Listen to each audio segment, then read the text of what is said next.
அண்மைச் செய்தி. கள்ளக்குறிச்சி திருக்கோவிலூர் கார் விபத்தில் ஒரே குடும்பத்தைச் சேர்ந்த 4 பேர் பலியாகி இருப்பதாக தகவல் கிடைத்திருக்கிறது.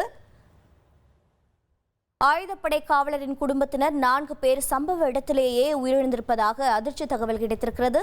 மேலும் விவரங்களை செய்தியாளர் கோபிநாத் வழங்கி கேட்கலாம். கோபிநாத், வணக்கம். விபத்தில் உயிரிழந்தவர்களின் விவரங்கள் என்னென்ன? விபத்திற்கான காரணம் என்னவாக பார்க்கப்படுகிறது? மீதம் இருப்பவர்களின் நிலை என்னவாக இருக்கிறது?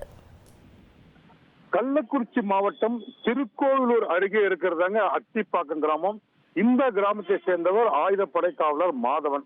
இவர் பாத்தீங்கன்னா விழுப்புரம் ஆயுதப்படையில காவலரா பணியாற்றி வர்றாரு. இன்று காலை தனது குடும்பத்தோட அத்திப்பாக்கத்துல இருந்து திருக்கோவிலூர் வழியாக திருவண்ணாமலை போனாருங்க. சொகுசு கார்ல போகும்போது பாத்தீங்கன்னா திடீரென இவர் கார்ல இருந்த டயர் வெடித்ததாக கூறப்படுகிறது. இதுல நிலை தடுமாறிய கார் பாத்தீங்கன்னா அருகில் இருக்கிற சாலையோர பள்ளத்துல கவிழ்ந்து விபத்துக்குள்ளாச்சு. இந்த விபத்துல மாதவனின் குடும்பத்தினர் சங்கீதா, சுபா, தனலட்சுமி, ராகவேந்திரன் ஆகிய 4 பேர் சம்பவ இடத்திலே உடல் நசுங்கி உயிரிழந்துட்டாங்க. மாதவன் உள்ளிட்ட மேலும் 5 பேர் படுகாயம் அடைகிறாங்க. தகவல் அறிந்து சம்பவ இடத்துக்கு விரைந்து வந்த மணலூர்பேட்டை காவல்துறையினர் படுகாயம் அடைந்தவர்களை உடனடியாக மீட்டு திருவண்ணாமலை அரசு மருத்துவமனைக்கு சிகிச்சைக்கு அனுப்பிச்சிருக்காங்க. மேலும் உயிரிழந்த இந்த 4 பேர் உடலை மீட்டு பிரேத பரிசோதனைக்கு அனுப்பி வச்சிருக்காங்க.